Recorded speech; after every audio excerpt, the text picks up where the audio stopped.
Quintu is an elite acrobat who gets summoned by cute demi-humans to win their sports competition.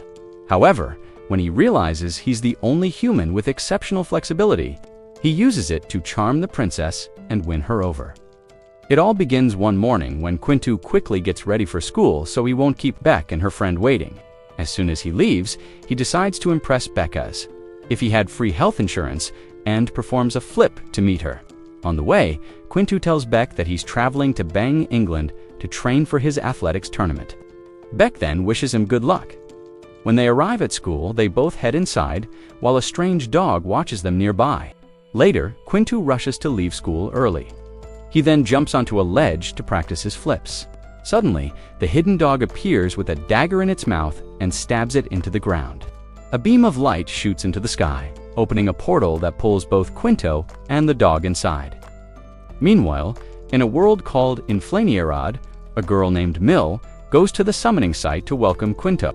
He lands on a petal that slowly unfolds as Mill watches in amazement. Suddenly, the petal disappears, and Quintu is left stunned when he sees Mill with dog ears and a tail. She then reveals that she summoned him and introduces herself as the leader of the Republic of Biscotti. After thanking the dog for kidnapping the hero, Mill expresses her gratitude to Quintu for coming and asks if he will listen to her story. But they are interrupted by fireworks exploding in the sky. When Quintu asks if it's Christmas, Mill explains that her country is at war with a neighboring nation. At the same time, Galette's army attempts to invade Mill's castle, but is fiercely resisted by Biscotti's forces. Eventually, when they manage to open the gates, Leo, the ruler of Galette, orders her troops to take control of the castle. Meanwhile, Mill and Quintu run toward a giant bird. When Mill climbs onto it and asks him to join her, he wonders if she's completely sane. Shortly after, the bird takes off as Mill explains that they are losing the war against Galette. She asks Quintu to help them, but he jokes that they might need the Avengers instead of an average athlete like him. However, Mill tells him to stop being modest, as she already knows about his abilities. As the battle progresses, Galette's army tries to cross a lake to infiltrate the castle, but is shot down by cannons. Godwin, the captain of Galette's knights, orders more troops to attack. However, they are intercepted by Eclair, the captain of Biscotti's Imperial Guard, who single-handedly faces an entire battalion and turns them into plush toys. When she notices some Galette soldiers escaping, she calls her brother Loran, who quickly takes them down. Meanwhile, Quintu watches from afar with Mill and asks if anyone will die in the battle. Mill explains that their battles are actually a way to negotiate between countries, with strict rules that prevent people from getting hurt. When she reveals that her people would be devastated by more losses, Quintu takes her hands and promises not to let them down. Soon after, when Mill is seen arriving with the hero, commentators announce that she has summoned a hero for the battle, surprising everyone. Mill then declares that their endless of defeats is about to be broken by the hero. Suddenly, Quintu appears dressed in a hero outfit and shows off some moves as he introduces himself. While the commentators hype him up, Ricotta questions whether he knows the rules of war, but Mill assures her that Quintu will be fine. Meanwhile, on the front lines, Quintu encounters Roland and charges toward the enemy while recalling his preparation. Mill had explained that he needs to defeat every enemy he encounters, either by knocking them out or touching their backs. As a result, Quintu dashes across the battlefield, essentially playing tag with his opponents. After that, the soldiers he touches transform into beast balls. While the commentators can't believe his speed as the scoreboard keeps rising in Biscotti's favor, Leo and her officials watch his movements on a giant screen in the sky and decide it's time to see if he truly lives up to the hype. Elsewhere on the battlefield, Eclair comments that the princess didn't need to summon a useless hero and tries to prove it by unleashing a lightning attack from her swords, taking down multiple enemies at once. However, to her surprise, one of them leaps out of the smoke to attack her, but Shinku suddenly appears and defeats it with a heroic kick. After an awkward introduction, Shinku praises Eclair's attack and recalls the moment when Milhi gave him a ring known as the Sacred Sword Palladium, which can transform into any weapon he chooses. At the time, he had summoned a staff and reassured her that it would be enough. Milhi had also explained how sealing spells work, telling him he could generate spiritual energy to use an ability known as the seal cannon, Shinku. Then tells Eclair that the princess recommended her as the best user of sealing cannons and says he wants to learn from her. Surprised, Eclair agrees and shows him how to use it while he mirrors her movements. Suddenly, the two unleash a devastating attack powerful enough to wipe out thousands of approaching enemies. However, Eclair warns him that the seal cannon drains a lot of energy and is ineffective against heavily armored soldiers. Just as Shinku thanks her, Eclair notices an incoming attack and blocks it, but loses her balance due to the impact of a deflected arrow. Because of that, she falls onto Shinku right as Leo arrives and jokingly tells them to get a room. When Shinku asks who she is, Leo introduces herself as the ruler of Galette and declares that she's advancing toward the fortress before walking off. Meanwhile, Shinku and Eclair awkwardly struggle to untangle themselves. Suddenly, Shinku accidentally grabs Eclair's chest and, confused, even squeezes it to confirm what he just felt. Shocked and embarrassed, Eclair immediately throws him into the air. At the same time, Leo advances toward the fortress, but stops when Biscotti's archers begin raining arrows. She then summons a staff, deflects the arrows, and throws it, destroying the towers where the archers were stationed. Moments later, she charges forward into a slippery trap zone where Biscotti's soldiers intercept the invaders. She leaps over it effortlessly, but at that exact moment, Shinku and Eclair pursue her. Trying to knock her out of the air, however, Leo Isley dodges them, causing the two to collide mid-air before blasting them away. After the dust settles, Shinku ends up buried in Eclair's chest, which only makes her angrier as she demands to know why he's interfering in the battle. As they argue and blame each other, Leo activates her seal and unleashes a devastating attack that wipes out everyone nearby except Shinku and Eclair. While Shinku is amazed, Eclair warns him that they don't stand a chance against Leo and suggests retreating. Just as they attempt to escape, Leo activates her ultimate spell, creating an explosion like a nuclear blast and turning many soldiers into roasted beast balls afterward. She orders someone to check if the hero and Eclair are dead. Surprisingly, Shinku and Eclair fall back down from the sky, agreeing to work together. Suddenly, Eclair kicks Shinku downward so he can strike Leo from above, but the plan doesn't go exactly as expected. Still, when she lands, the two launch a coordinated attack and destroy Leo's weapons. As Leo is caught off guard, Shinku and Eclair shatter her armor, leaving her nearly exposed. Seeing this, Leo admits defeat, and the result is announced across the broadcast. Shortly after, Biscotti's score skyrockets, and they are declared the winners. After the battle, Leo praises Shinku for landing a hit with Eclair's help, but warns him that it won't happen again before handing him a microphone. Shinku happily announces that he had fun during the battle, and Leo gestures for him to pass the mic to Eclair. When he tosses it to her, Leo orders the cameras to focus on Eclair. Suddenly, Eclair's clothes tear apart, exposing her on live broadcast. She realizes that Shinku must have damaged her outfit during the fight and panics as everyone bursts into laughter, especially Leo. Later, while Eclair tries to cut Shinku down with her sword, Milhi announces a celebration party to commemorate their victory. Then Roland mentions that a special seat will be reserved for the hero, in honor of his achievements, but Shinku says he needs to return home before that. Surprised, Roland explains that summoned heroes cannot return to or contact their original world at first. Shinku laughs it off, thinking it's a joke, but quickly becomes terrified when he realizes it's true after the battle. While Laurent speaks with the press, the commentators ask for a few words from the hero, but Laurent states that more information about him will be revealed later nearby. Eclair watches Shinku feeling down and thinks that the public cannot see their hero like that. Meanwhile, as the princess prepares for the celebration, she panics and asks if there's anything they can do to help him. However, Milhi's assistant reminds her that she has more pressing responsibilities and suggests leaving the hero situation to the scholars.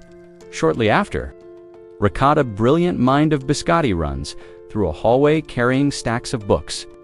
Thinking about how she can solve the hero's problem with little to no clues, still, not wanting to disappoint Milhi, she rushes forward, determined to find an answer. Meanwhile, in the city, Shinku tries to get a signal on his phone, only to realize he's in a completely different world. When Eclair scolds him for not thinking before accepting the summoning, Shinku insists he never agreed to anything and blames the dog instead. At that moment, the dog activates a magic circle. When they take a closer look, Eclair reads an inscription stating that stepping into the circle means accepting the summoning. Frustrated, Shinku asks how he was supposed to read that, but Eclair tells him to relax, since the scholars are already working on a way to send him back to make his stay a little easier. She gives him a pouch of coins as a reward for his performance in battle and decides to guide him through the basics of the world. After explaining how the funds generated from wars are used to build the city and pay public workers, Shinku asks if there are real wars where people actually die. In response, Eclair explains that such wars did exist in the past, especially against demons. She also mentions that the people are protected by Flonyard's life force within the battlefield zones. However, outside those areas, humans can still be devoured by demons. After that, Eclair suggests visiting Rakata to check for any progress. However, when they arrive, Rakata apologizes and admits that despite her best efforts, she hasn't found a solution yet. Seeing how distressed she is, Eclair tells her to relax, pointing out that Shinku isn't in a hurry. Hearing that, Shinku decides to go along with it. Eclair then asks when he needs to return home, and he replies that he has about 16 days. This immediately excites Rakata. At that moment, Shinku takes out his phone and asks if she can help him get a signal. Soon after, Rakata brings out a machine capable of amplifying Flonyard's frequencies and connecting them to his device. When Shinku checks his phone, he's thrilled to see that it works and quickly calls Beck. When she answers, he tells her that he might not be able to receive calls because his phone is broken. After reassuring her not to worry, Beck suggests that he inform his family as well. After ending the call, Shinku asks if he can contact others, but Rakata becomes more interested in his phone and asks if she can take it apart to study its design. When he refuses, saying it would void the warranty, Rakata chases after him, trying to grab it. Meanwhile, Eclair contacts Roland to inform him that Shinku managed to reach his world and has decided to stay and participate in the battles. Elsewhere, as Milhi prepares for the celebration, she reflects on Shinku's performance and decides to write a letter to Leo. Wondering why she suddenly became so aggressive in war, she recalls the times they used to spend together at the same time. In Galette, Leo's aide asks if she plans to attend Milhi's celebration, but she dismisses the idea as beneath her. However, when asked if she'd like to sabotage the event, Leo shows no interest and instead asks about her brother. On a hill somewhere, her brother remarks that the hero must be quite strong if Leo was defeated, and decides to have a little fun with him.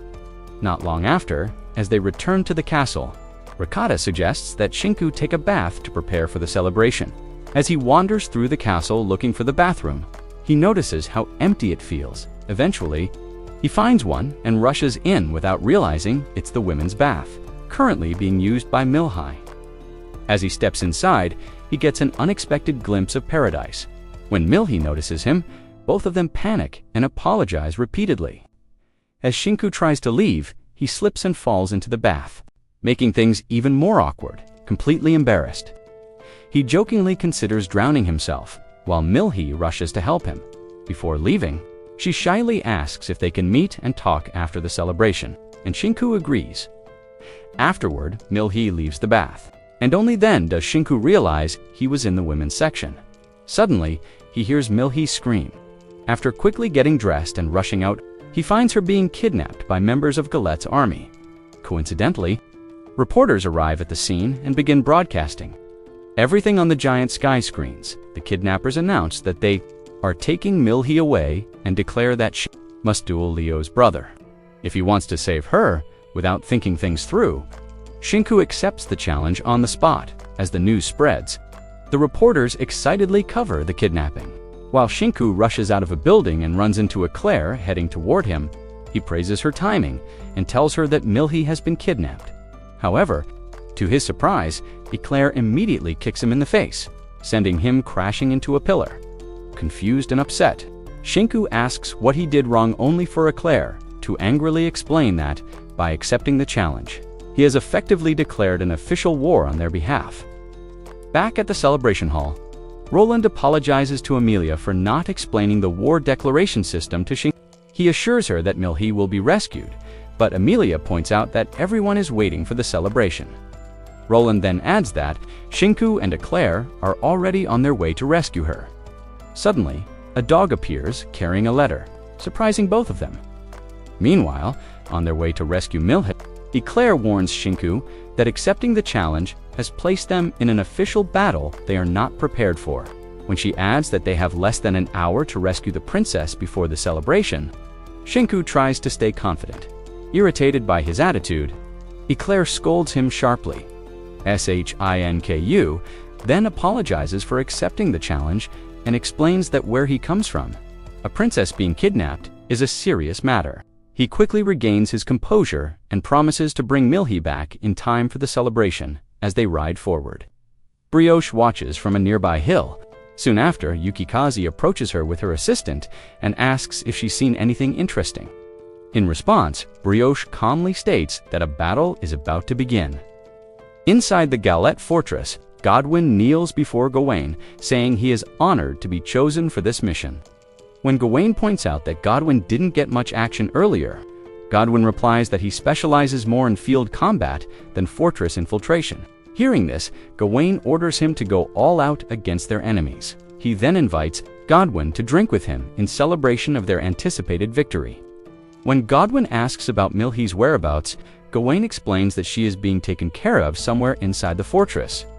Meanwhile, Milhi sits alone in a room when some maids enter, along with a lion cub. They tell her that Gawain wanted her to see the cubs. As she gently plays with them, she mentions how Gawain has always treated her kindly. One of the maids then suggests she meet him before the battle begins and leaves. Afterward, Milhi looks at the lion cub and wonders if Leo is doing well, remembering how they used to visit each other often in the past, but now only meet on the battlefield. Outside the fortress, Shinku and Eclair approach Gawain's troops. Eclair warns him that they are formidable opponents, but adds that if a legendary knight once charged through 1,000 soldiers alone, then they can manage this too. They charge forward as the enemy commander orders the archers to prepare. However, to their shock, artillery bombardments rain down from the sky. As the commander wonders where the attacks are coming from, Rakata, positioned somewhere in the forest, activates her seal and rains. Sulfur down on the enemy forces, watching from the hill. Brioche is clearly entertained by Biscotti's assault.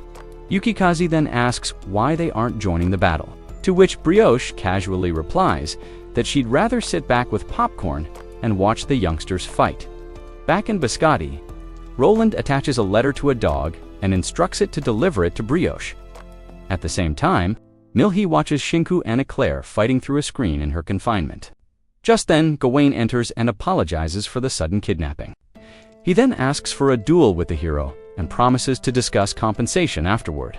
Milhi reluctantly accepts his proposal and he leaves. Meanwhile, outside the fortress, Shinku and Eclair find themselves surrounded by Gawain's troops. Shinku wonders why Rakata's bombardment stopped, and Eclair explains that artillery is ineffective once infantry closes in. Soon after, Godwin steps forward and announces that Gawain has requested Shinku's presence, offering to spare Eclair if she surrenders. She refuses, and Godwin prepares for battle. Shinku and Eclair try to act heroic, but quickly start arguing again, which irritates Godwin. Fed up, he swings his massive weapon to silence them, sending both flying into a wall as he approaches. Claiming they stand no chance, he raises his axe to finish them, but suddenly, a spinning sword interrupts him as the blade lands. Brioche appears and apologizes for the interruption. She comments on how much Eclair has grown, prompting Eclair to shout her name in surprise. Godwin turns to face her, and Brioche casually mentions that it's her first time meeting the hero.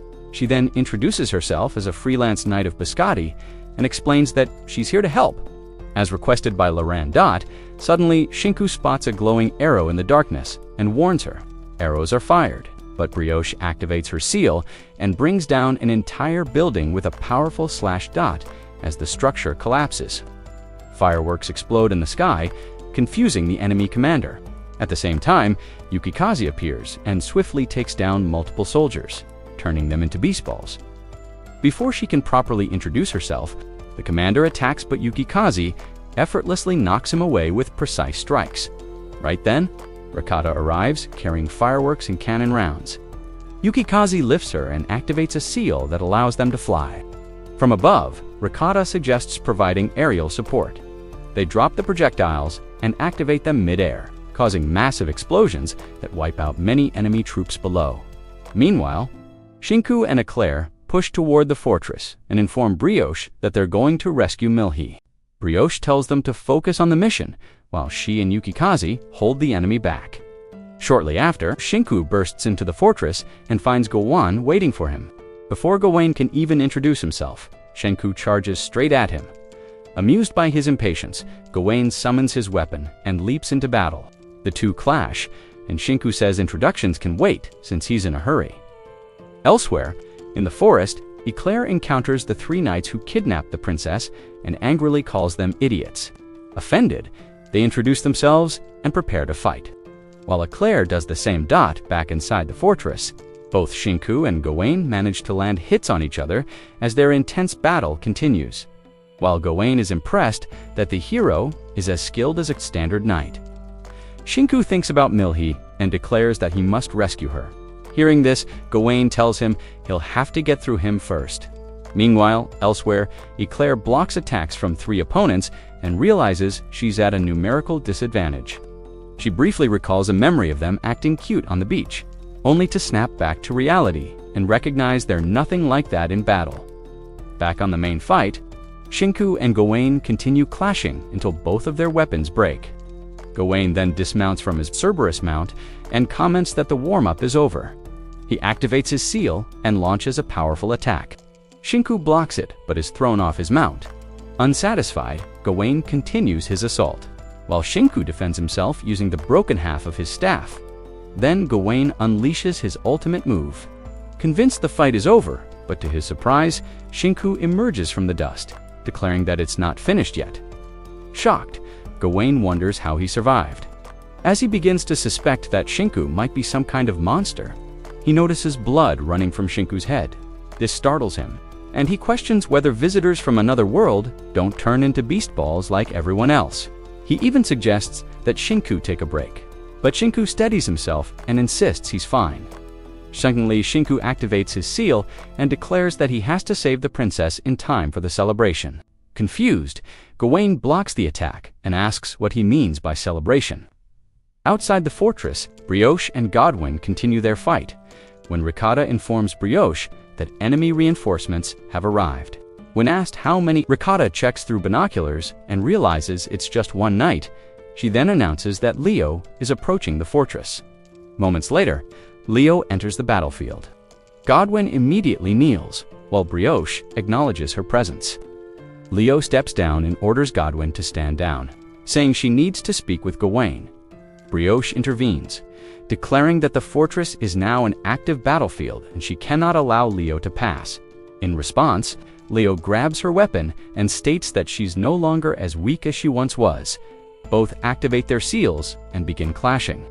During the fight, Brioche comments that Galette has become increasingly aggressive with frequent invasions. But Leo replies that it's simply how things are done in their country.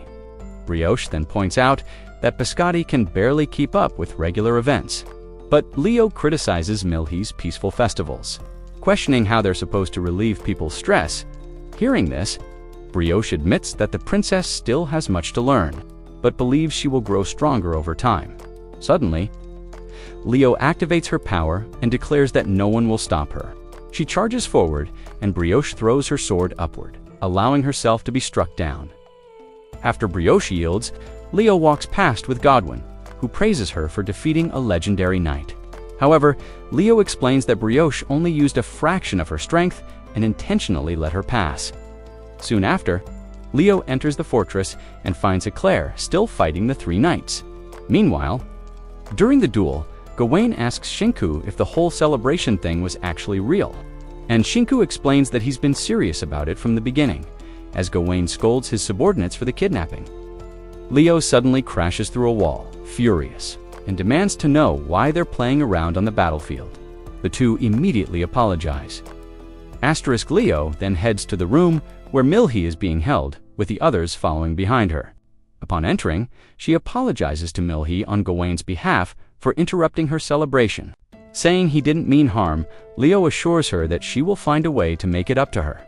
After supporting her, Leo tells Milhi to go ahead and leave the room. Moments later, Gawain checks Milhi's schedule and panics when he realizes there's no way she'll make it back in time for the event. At that moment, Milhi smiles at Shinku, reminding him of Gawain's final attack. Suddenly, Shinku declares that he can take her back to Biscotti in time for the celebration. Gawain asks how he plans to do that without hesitation. Shinku lifts Milhi onto his back and says he got the idea from Gawain himself. He then channels his life force into his legs and takes off at incredible speed, like a human bullet, as they race forward. Milhi notices how much Shinku has improved in using his abilities. Soon after, they dash past Brioche in an instant, disappearing before she can even react. Not long after, Yukikaze catches up to Shinku and introduces herself as the leader of the covert operations team. In response, Shinku praises Yukikaze for her performance in battle. She then says she's a fast runner and offers to take turns carrying Milhi, but Shinku refuses, saying he's fine and that he's found a better way to move faster. He then asks Milhi if it's true that using life force becomes more efficient when you have a clear image in your mind. When she confirms it, Shinku activates his ring and creates a surfboard beneath his feet. As he begins gliding on it, Yukikaze approaches and comments on how amazing it looks. At that moment, Shinku announces he's going ahead and activates a boost effect, taking off at high speed and leaving Yukikaze behind as he carries Milhi. She tells him not to push himself too hard, since overusing life force can have serious consequences. Shortly after, she admits that she feels like an incompetent ruler for causing him so much trouble. However, Shinku reassures her, saying she's wrong and that he's actually glad he met her. As he encourages her to believe in herself, the board soars higher, and he holds her close, as if he had trained his whole life for that moment. Minutes later, Milhi arrives at the celebration hall and apologizes for being late. At that moment, Melty announces they only have 10 minutes left. The staff quickly prepares everything, and soon after, Milhi steps onto the stage to loud applause. After giving credit to Shinku and the knights, she begins her performance while everyone watches. Meanwhile, Eclair contacts Loran to ask about Shinku, worried that he overused his life force. Loran replies that he's completely exhausted, and that the maids have already taken care of him. After the battle at the fortress, the remaining Galette forces retreat from Biscotti territory. Later, Milhi praises the Biscotti knights for their performance, and both Loran and Eclair are rewarded for their efforts. A few days later, Shinku and Ricotta visit the kitchen, where the cooks offer them a bowl of food. They then ask Shinku to help deliver meals to the knights when he arrives at the training grounds. He's amazed by the knights' movements. Loran approaches and announces that the food has arrived. Ricotta then goes to call Eclair, but she says she wants to keep training. Uninvited, Shinku steps forward and offers to be her sparring partner. Loran tells the knights to pay attention to the match. Moments later, Eclair asks Shinku what weapon he prefers, and he picks up a sword, showing off his skills. While the crowd cheers, Eclair scoffs and calls him a show-off. The duel begins, and as they clash, Loran comments that it's good to see someone skilled enough to challenge Eclair. He even jokes that they would make a good couple right before their swords suddenly break. Eclair then says she feels strange. Shinku touches her forehead, jokingly trying to diagnose her, but only ends up irritating her. In response, she punches him hard in the stomach for touching a knight so casually, knocking the wind out of him. Later, Shinku leaves the city with a dog and vents his frustration about his bad luck with girls. Soon after, he arrives at Yukikaze's place, and together they meet Brioche by a lake as he sits down to fish with her. Brioche comments that he's quite an interesting person, having earned everyone's trust at the castle in just a few days. When Shinku mentions that Eclair still hits him sometimes, Brioche laughs and says that just means she can let her guard down around him. Suddenly, Shinku feels a strong pull on his fishing line and pulls out a massive fish. Later, while they eat, Brioche points out that he's from another world and asks if he plans to return. Realizing he still hasn't figured out how to go back, Shinku starts to panic. Brioche then mentions rumors that some heroes never return, but also adds that in distant lands, it is said a hero can go back after completing certain tasks. Hearing this, Shinku gets hopeful. Yukikaze adds that Ricotta has investigated and believes those rumors might be true. The girls then ask about his family, and Shinku talks about them, wondering how Beck is doing. Meanwhile, back on Earth, Beck's mother tries to get her out of bed and scolds her for being lazy just because Shinku isn't around.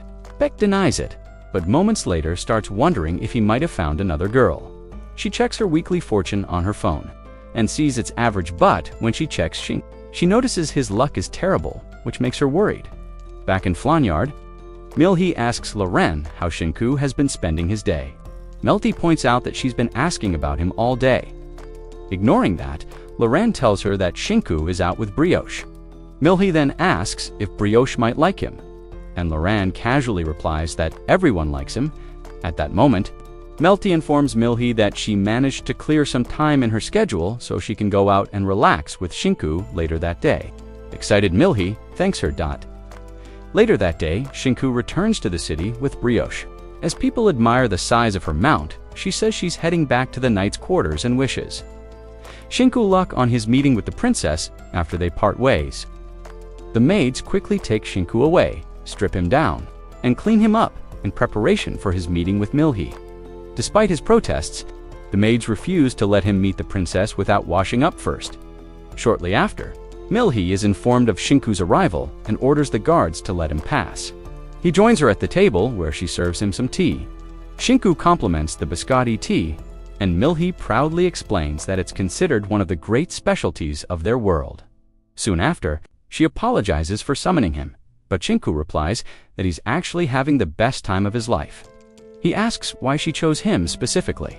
Milhi explains that she used a sealing spell called Star Reading, which allows her to glimpse the future and even see events from distant worlds. One day, while using it, she saw Shinku giving his all on what looked like a battlefield shaped like a castle. That's why she believed he was the perfect hero. Hearing that, Shinku slumps onto the table and reveals the truth. It was just an athletics competition, and he actually lost to a girl. To make things worse, Milhi admits she saw the girl who won. Shinku then confesses how close he was to winning and how embarrassed he felt, especially with his family and friends watching. However, Milhi gently says that his tears were beautiful, and that's exactly why she chose him. Meanwhile, in the knight's quarters, Loren thanks Brioche for coming to help Biscotti. She casually replies that she was happy to help. When Loren comments on her loyalty, Brioche shrugs it off, saying she's just a wandering knight. When asked if she plans to stay, she explains that it depends on Yukikaze's star readings. As she's searching for something, she also notes that Galette has been acting more aggressively in places, the blame on Leo. She suspects that demons might be involved in whatever Galette is planning, gripping her sword as she says she'll handle it. Later, as Shinku walks Milhi back, she asks if he can meet her again the next day. He happily agrees as she walks away with her attendants. One of them teasingly asks if it's a date. Milhi blushes and confirms they'll be going out together. She then remembers how she used to take walks with Leo in the past. Meanwhile, in Galette, Leo grows frustrated after using her own star reading ability. She wonders why the future hasn't changed despite everything, as she struggles to see clearly. She stares at a horrifying vision images of Shinku and Milhi lying in blood, along with a message stating that both of them will be dead in 30 days. Determined, Leo declares that she will change that future and begins preparing her ultimate weapon. Milhi finishes her paperwork early, despite her attendant's warning that overworking is bad for her health. She insists on finishing quickly so she can enjoy her time later. Outside the castle, Shinku asks a knight about a Cerberus mount belonging to the princess. The knight explains that it's a special type, as Shinku tries to get familiar with it. The creature suddenly starts nibbling on his head. When Milhi arrives, she smiles and says they seem to be getting along, but Shinku begs her to save him before he loses his head. Soon after, the two ride together and arrive at a beautiful flower field. Milhi explains that it's a place where she often goes for walks and picnics. Shinku suggests they do something active first and summons a disc using his ring, explaining how it works. After a few throws, Milhi gets the hang of it and launches it high into the air. Shinku then uses his staff to boost himself upward and summons a glider to return smoothly. Afterward, they sit under a tree, and Milhi praises his growing mastery of the Palladium ring. Shinku points out that it's supposed to be a sword, yet he hasn't been able to form one. Milhi explains that the ring changes, depending on the situation. She then reveals that she also possesses a sacred sword, showing him her own ring and explaining that it hasn't awakened yet. When Shinku expresses amazement, Milhi mentions that Gawain also wields 2 sacred swords. Shinku then asks if he has to return the ring when he goes back home, and Milhi confirms it. However, he jokingly asks if he can borrow it again the next time he's summoned, surprised. She asks if he actually wants to be summoned again, when he wonders if that's even possible. She happily agrees to summon him again someday. Playfully, Shinku pats her head and teases her, making her laugh. Meanwhile, at the bath, Eclair asks Yukikaze about her recent mission. Yukikaze says it was nothing special, but when Ricotta and Eclair press her for details, she refuses, saying it's confidential. The next day, as Milhi's maids prepare her and tease her about her date with Shinku, breaking news suddenly interrupts everything. The broadcast shows Leo making a shocking announcement. She declares that since Biscotti has summoned a hero and regained the support of the famous brioche, Galette cannot sit back and watch them grow stronger. As a result, she officially declares another war against Biscotti and allows them to decide the battle's format. To raise the stakes, Leo announces that she is willing to wager Galette's 2 sacred swords, demands that Biscotti offer something of equal value in return. As Milhi watches in shock, Leo calls upon the people of both nations to prepare for the next battle. When Shinku points out that the sacred swords are symbols of a nation's rulers, Ricotta adds that they are sometimes exchanged between countries as a form of diplomacy.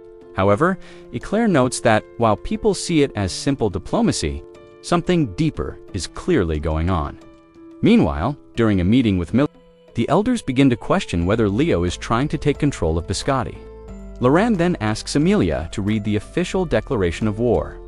After she reads that ownership of the sacred swords will be transferred for up to 60 days, the council begins deliberating on what to do. Outside the castle, Shinku wonders if there's anything he can do. But Ricotta explains that it's a political matter, and ultimately up to Milhi and the leaders. At that moment, they come across a group of knights surrounding a disguised Galette soldier. When accused of spying, the girl reveals that she has a message for Shinku. Shortly after, Shinku follows her to meet Gawain. When he asks what he wants, Gawain explains that both he and Godwin are against the war, as there are too many unknown factors behind it. Shinku then mentions that some believe Galette is trying to take over Biscotti, but Gawain denies it, explaining that the 2 nations have been allies for generations, and it would be pointless to become enemies now. However, he admits that canceling the war is impossible since it has already been publicly declared. Shinku offers to speak directly with Leo about the wager involving the sacred swords. Gawain then tells him that if Leo refuses to listen, he must ensure that Biscotti wins the war. Before leaving, he asks Shinku to keep their meeting a secret as he departs. Shinku asks whether Leo and Milhi used to be friends, but Gawain says he has no knowledge of that back in Galette. Leo is informed of Gawain's movements, but she dismisses it, saying she expects nothing from him or Godwin. Shinku asks Melty about the relationship between Milhi and Leo. She explains that the 2 were like sisters, doing everything together even after becoming rulers until about a year ago, according to Melty. Leo became increasingly obsessed with Milhi's safety and living conditions. However, after a few months, Leo suddenly changed and completely cut off contact with her. The next day, a massive crowd gathers for the upcoming battle. Milhi steps forward to address her people. She declares that although the war announcement was unexpected, Biscotti is not weak. She proudly states that they have superior equipment and well-trained knights. Then, she officially accepts Galette's declaration of war. As the crowd erupts in cheers, Milhi adds that they will wager the sacred swords and urges her people to fight for victory. The following day, Shinku sends a message to Beck, telling her that he's fine and will be participating in a small match. She replies, telling him to be careful and wishing him good luck. With renewed determination, Shinku mounts his Cerberus and prepares to fight alongside everyone. Moments later, Milhi addresses her people once again. After motivating them, she asks civilians to clear the way for the knights. She explains the objectives of the battle and advises anyone in need of help to seek medical support. Behind the scenes, the elders warn Milhi to be careful. She reassures them and asks the scholars to continue researching a way to send Shinku back to his world. At that moment, the maids arrive to inform her that her carriage is ready. She turns to Ricotta and asks how they plan to proceed, and Ricotta confidently replies that everything is going according to plan. As the battalions march, the commentators note the unusually large numbers gathered for the battle. Asterisk at the same time. Galette's commentators discuss their own forces, mentioning that Gawain is ready for combat as Galette's army advances. Some knights begin spreading rumors about areas where their powers might weaken. Others quickly dismiss this, insisting they will only fight in safe zones.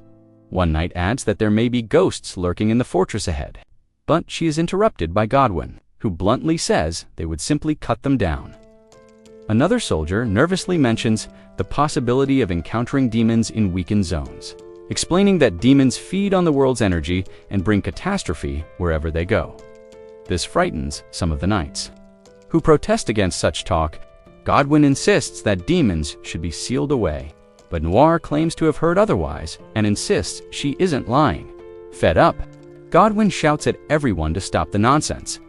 At the same time, Gawain feels frustrated that he couldn't get Leo to reveal her true reasons for starting the war. Meanwhile, Leo recalls the moment.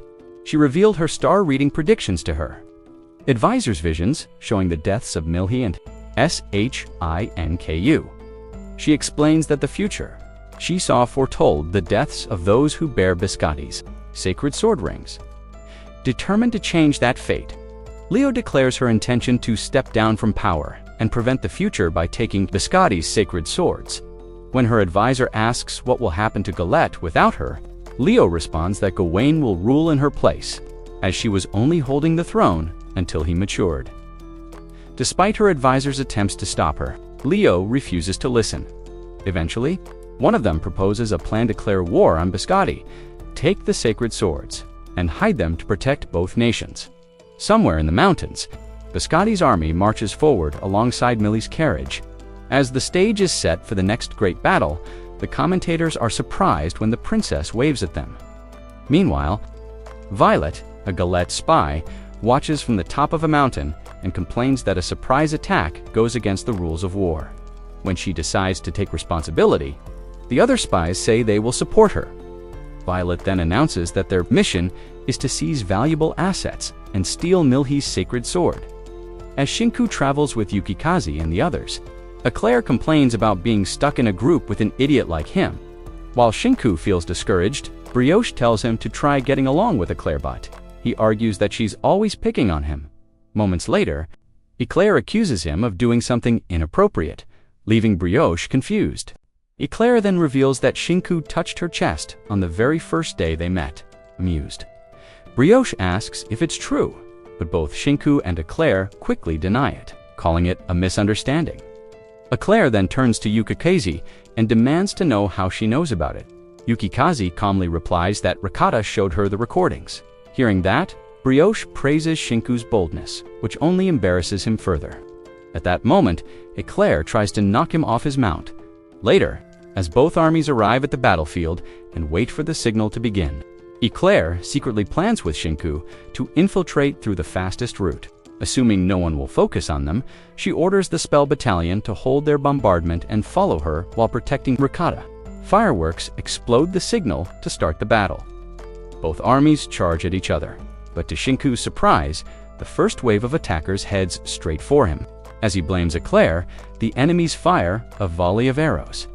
Shinku and Eclair counterattack, deflecting the arrows, but the enemies keep targeting him. At that moment, Yukikaze fires an arrow that creates a whirlwind, scattering the attackers. Meanwhile, several enemies reach Eclair. She warns them to step aside if they don't want to be knocked out, but she is quickly surrounded by Galette soldiers. Realizing she's been exposed, likely because of Shinku, Eclair spins her weapon and takes them all down in a single strike, turning them into beast balls as they rain down around her. Shinku catches up and warns that the Palladium ring is being targeted. Since it's too late to change plans, Eclair tells him to avoid using it as much as possible. The two then agree to push forward, destroying everything in their path. As the battle intensifies, Brioche and Yukikaze move across the battlefield, overwhelming enemies and turning them into beast balls. While the commentators continue narrating, Gawain suddenly launches an attack from behind the Biscotti forces with his battalion. Back at Biscotti's camp, Milhi is informed that a Galette messenger has arrived to speak with her. However, when she orders the guards to let the messenger through, an assassin suddenly appears and snaps a guard's neck. Violet apologizes for her rude entrance and begs Milhi to hear her out, but suddenly, the illusion fades. Ricotta reveals that she had disguised herself as Milhi, and the spies are quickly captured after surrendering. Ricotta then sends up a signal flare. When Shinku sees it, Eclair realizes that headquarters has been infiltrated immediately. Ricotta transforms into Milhi again and concludes that Leo must be planning something unusual, since she has always fought fairly in the past. Determined, she decides to confront Leo herself. Back in Galette, a maid informs Leo that Violet and her team have been captured. Leo then asks about Gawain, and the maid explains that he is already on the move with Godwin and Jeanette. Following her orders, when told that Gawain and Godwin are unhappy with the war, Leo dismisses it, saying they can do as they wish. She believes she can win the war on her own. Meanwhile, on the road, Gawain expresses his disapproval of the war and suggests slowing the offensive. He apologizes to Godwin for dragging him into it, but Godwin says he doesn't mind as long as he's fighting alongside him. Soon after, Gawain learns that Milhi is not in the fortress they are targeting. Excited, he declares that they will capture it without hesitation. Back on the battlefield, the fighting continues as Biscotti's score steadily increases. At the same time, Biscotti's 2nd Battalion approaches a Galette fortress. However, Galette's army is trapped on a bridge, where Brioche continues turning them into beast balls. She declares that Biscotti's headquarters lies just beyond the bridge and challenges the Galette forces to advance. They charge at her, but Brioche unleashes a massive attack, causing a rain of beast balls that forces the enemy into retreat. Shortly after, she is ordered to join the 2nd Battalion. She instructs Yukikaze and the troops with her to push through the enemy lines. Suddenly, Bernard, a famous commander, appears and declares that he cannot let them pass. Brioche asks if that's a challenge, and he confirms it is. At that moment, Roland appears and announces that he will face Bernard instead. Brioche then moves on with her battalion, leaving Roland behind to deal with him. The commentators explain that both commanders are evenly matched, making their clash intense. Meanwhile, at the fortress, Gawain and his army wreak havoc, defeating the Biscotti guards. After clearing them out, Godwin swings his chained weapon, finishing off the remaining defenders. Suddenly, Ricotta mounts Milhi's Cerberus and activates her seal, escaping the fortress at high speed. However, as the bird takes off, enemy archers unleash a barrage of arrows to bring it down, but it skillfully evades them.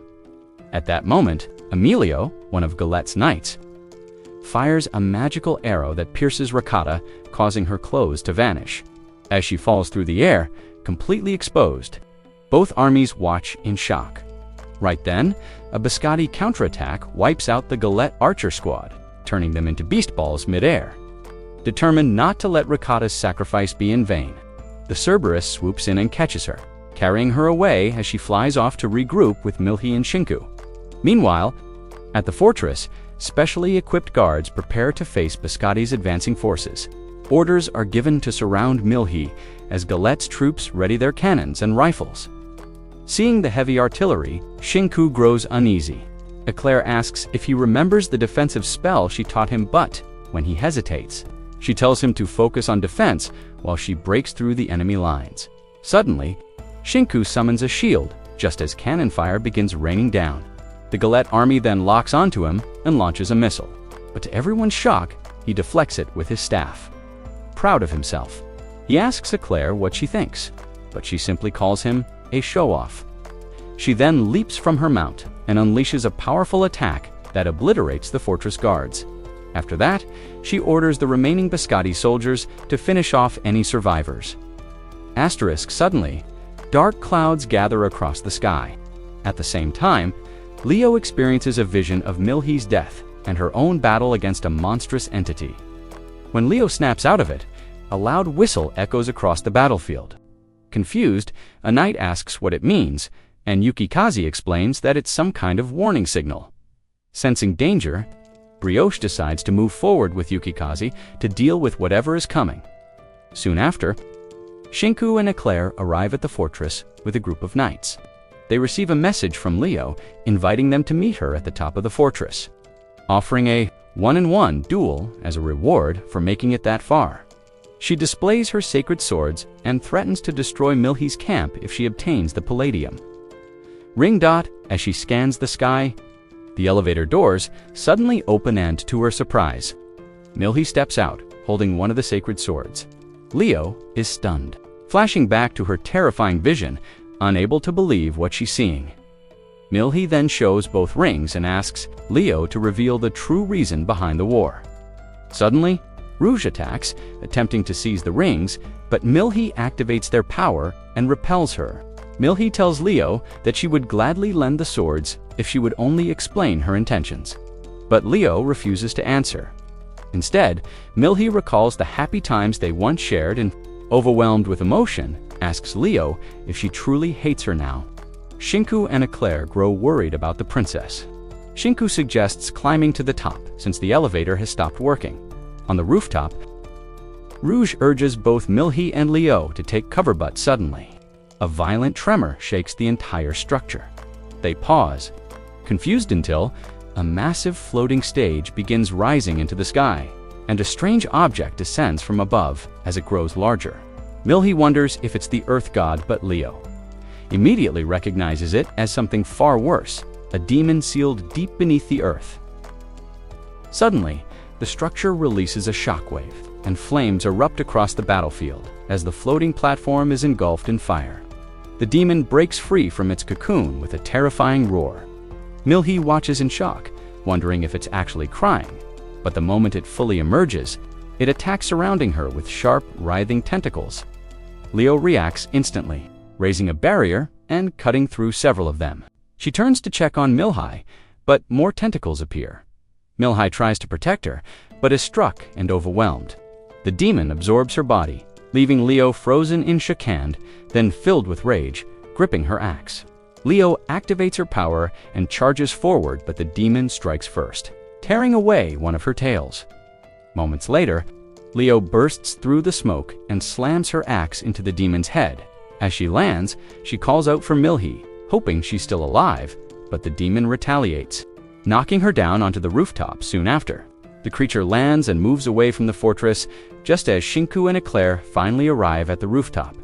They find Rouge holding Leo and immediately ask if the demon did this, but she reveals the truth. Milhi has been absorbed. Hearing this, Eclair states that it's only a matter of time before Milhi runs out of energy. Shinku clenches his fists and declares that he won't let that happen.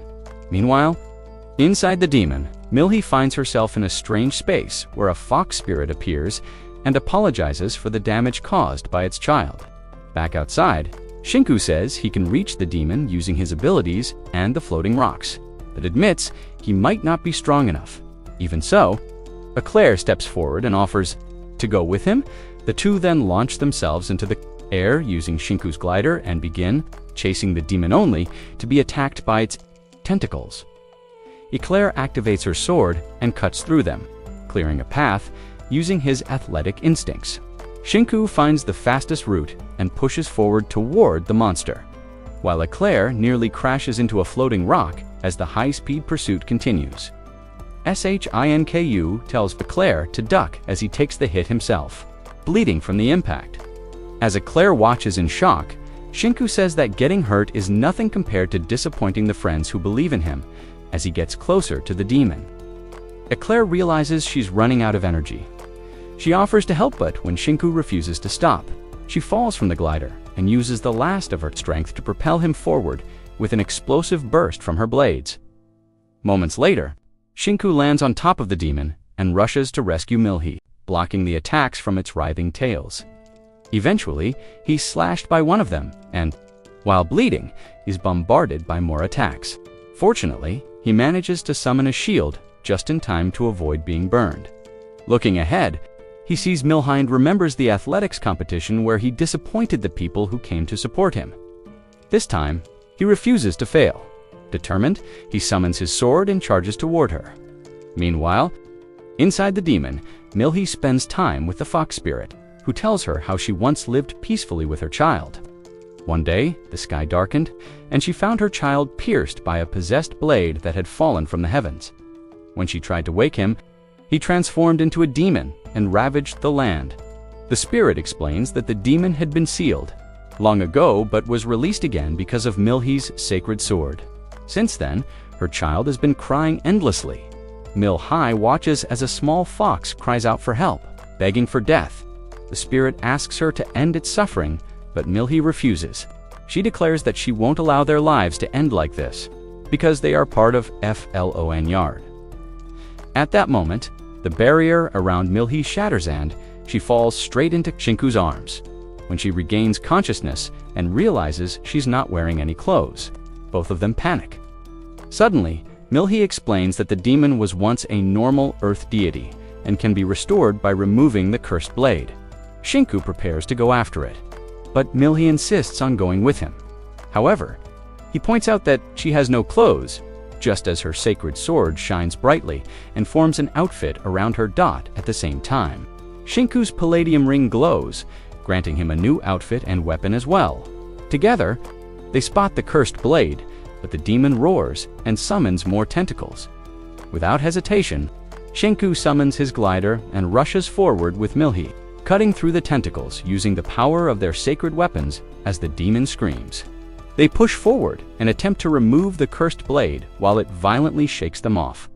Finally, they succeed. Shinku falls while holding the blade, while Milhi catches the small fox. Suddenly, the cursed blade sprouts its own tentacles, terrifying Shinkabut before it can strike. Leo fires a demon-slaying arrow that shatters the blade completely. Shinku asks where the arrow came from, and Milhi reveals it was Leo. Moments later, the ground beneath them begins to collapse. Shinku carries Milhi on his back and realizes there's no safe footing between them and the fortress. He quickly looks for a way out just in time.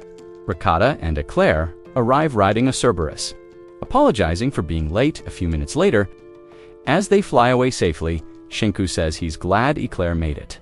While Milhi thanks Ricotta for saving them, Ricotta explains that she saw Eclair falling and managed to catch her midair.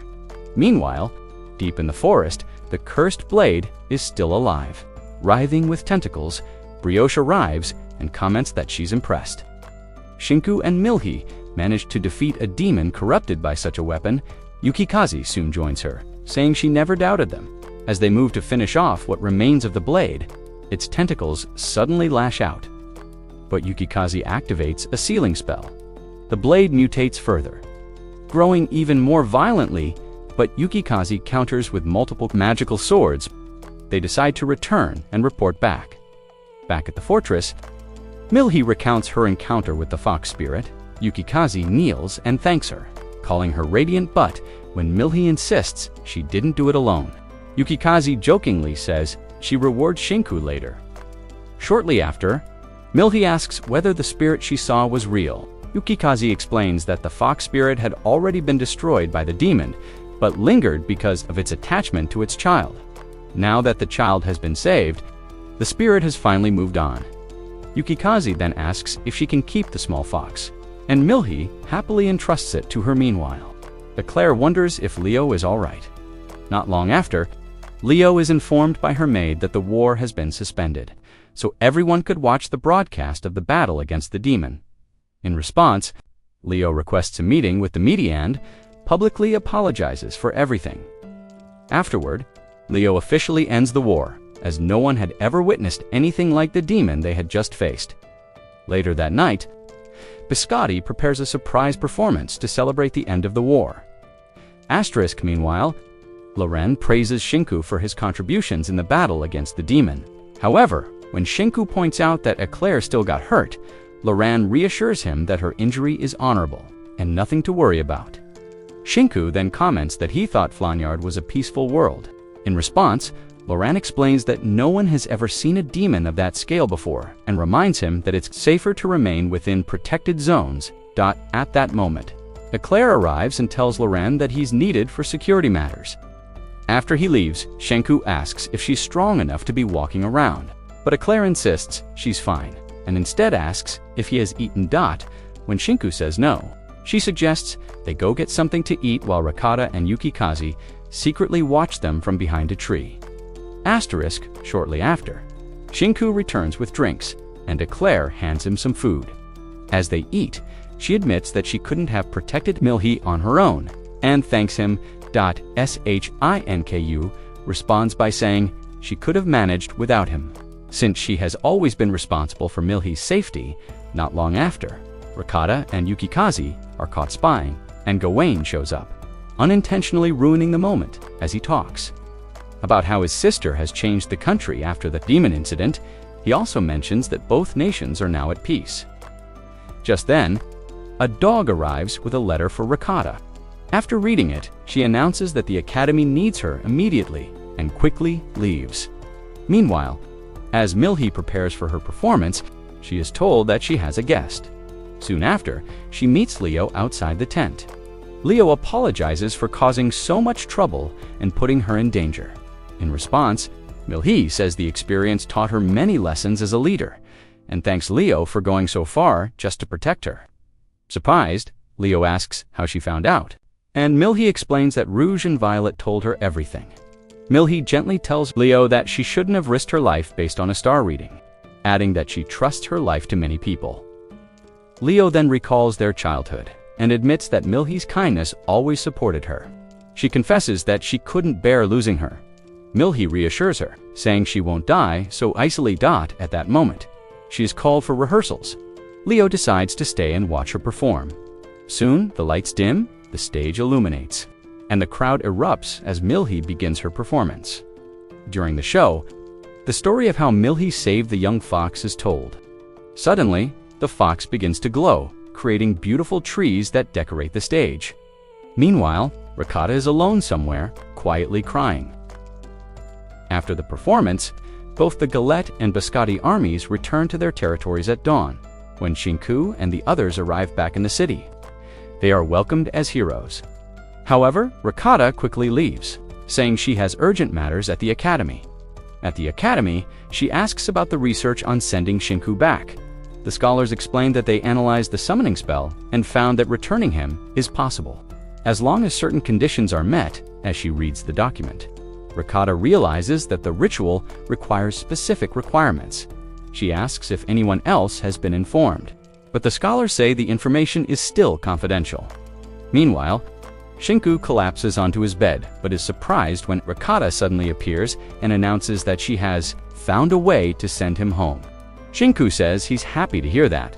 However, Ricotta explains the cost. He won't be able to return to Flongyard, and he will lose all memories and knowledge of the world. Hearing this, Shinku realizes why she seemed so sad the previous night. Ricotta begins to cry, blaming herself for not finding a better solution. As the head of the academy, she feels she has failed to achieve a happy ending. Shinku tries to comfort her, but she admits it hurts because he has grown so close to Milhi. Still, Shinku says he has a feeling he won't forget everything and believes there must be a way to return someday. He then asks if she told anyone else, and when she says no, he asks her to keep the requirements a secret. When she asks why, he explains that it's already painful enough. To leave knowing he could never return would only make it worse. Meanwhile, Milhi's maids notice that she seems to be in a good mood. She happily reveals that she will be going on a walk with Shinku the next day. In the knight's quarters, Emilio asks if Shinku will join training the next day, but Eclair snaps back.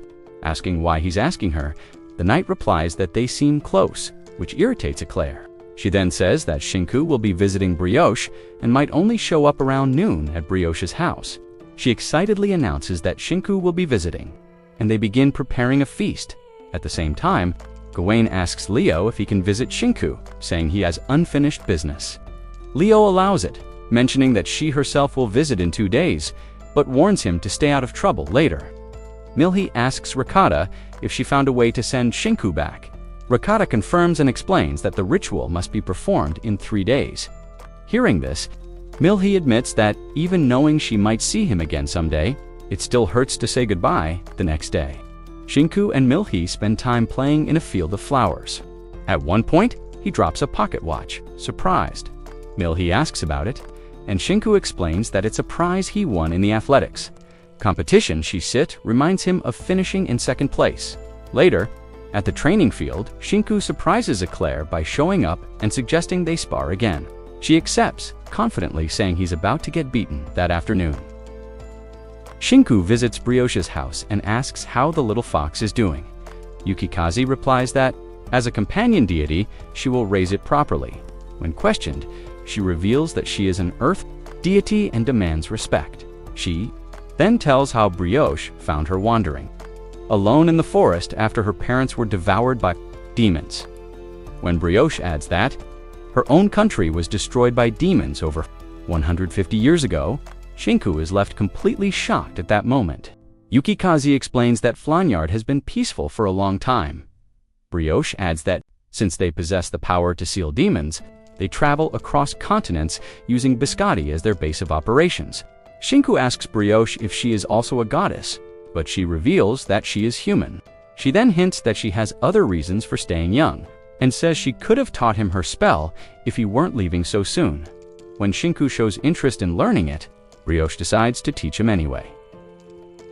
Later, as he heads back and convinces himself that such a spell can't possibly be mastered in a single day, Gawain and his subordinates suddenly appear in his path. They present him with a gift from Leo. Meanwhile, at the academy, Rakata is desperately trying to come up with a way to achieve a happy ending for everyone.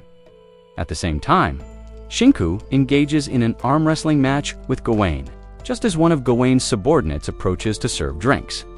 She trips and spills orange juice all over Shinku. Embarrassed, she quickly cleans up while the others explain that she's clumsy. Gawain suggests that Shinku go take a bath while they handle the mess. Shinku thanks him and heads to the bath this time, carefully reading the signs to make sure. He's entering the men's section. However, to his horror, he walks in and overhears a maid saying there was a mistake. Before he can react, he catches an accidental glimpse inside and panics. Milhi quickly tells him to stay quiet, and the maid announces that the sign error has been fixed. Milhi then asks Shinku to cover his face. Wrapping herself in a towel, she suggests they enter the bath together, since she's already covered. As they relax, Milhi asks when he plans to return to his world. Shinku replies that it depends on how long he'll stay there, and starts listing all the possible holidays he could use to come back. Milhi jokingly says he could bring his friends next time. When Shinku thanks her, she asks if he even remembers her name. After laughing, Shinku says he can't act too familiar in front of others or he'd get scolded, but adds that there's no way he could ever forget her name. He says he prefers calling her Princess and playfully tickles her, making her laugh later that night. Shinku can't sleep and stays awake, staring at the moon. The next day, Leo visits Biscotti and comments that Shinku is leaving too soon. Since she had planned to train him further, Shinku suggests they leave that for another time. Meanwhile, Milhi affectionately hugs Leo, and when Shinku asks a maid if she's always like that, the maid explains that Leo tends to act like the younger one when she's around Milhi. Later that day, Shinku is taken to a party. Unsure if he should even be there, he is surprised when his arrival is announced and the entire crowd applauds. Milhi introduces him and reveals that he will soon be returning home. She then explains that the party was organized in his honor. She asks him to come up and say a few words. Yukikaze pushes him forward. Reluctantly, Shinku steps onto the stage and takes the microphone. He explains that he was just an ordinary student in his world before being summoned, and talks about how much he has enjoyed his time in Flanyard. After thanking everyone who has been kind to him, he promises that he will never forget this experience and vows to return whenever they need him. While everyone is recovering from the night before, Shinku stands by the window, lost in thought. Soon after, he goes for a walk with Milhi. She asks when his next summer vacation will be, and he replies that it's in about 100 days. Milhi admits that she misses him. Shinku reassures her, saying he might be able to visit during long weekends if there's ever an emergency. He then asks if a big ceremony is really necessary, but Milhi insists it's only fitting for a hero. A short while later, during his farewell ceremony, the elders officially announce his departure. Milhi gently takes back his palladium ring. At the academy, Ricotta continues struggling to find a way to avoid a sad ending. Then suddenly, Shinku appears in his school uniform and Ricotta breaks down, blaming herself for not finding a better solution. Shinku comforts her, telling her she has already done more than enough and that there's no way he could ever forget everything. He then gives her some gifts, 2 portable speakers and a 4-color pen, telling her to have fun taking them apart. However, Ricotta says she would rather treasure them forever. A little later, Eclair walks out with Shinku, complaining that she's been stuck taking care of him until the very end. Shortly after, Shinku says he's glad that Eclair is accompanying him until the very end. Ignoring his comment, she informs him that Millie has already begun preparing the return spell at the summoning site and urges him to hurry. As they walk, Eclair becomes visibly uncomfortable, seeing Shinku handing out keepsakes to everyone, making it clear she dislikes this kind of farewell. The mood quickly grows heavier, and she finally asks if it's true that he will never return to FLONIR.SHINKU, then reveals the truth once he goes back to his world. He will lose all memories of this one. Surprised that she already knows, he asks how she found out. Eclair explains that she could tell from Rico's behavior.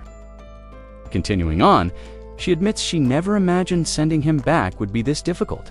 Trying to lighten the mood, Shinku says he'll never forget meeting her, not even her explosive temper, but jokes that she'll probably forget him while focusing on her training.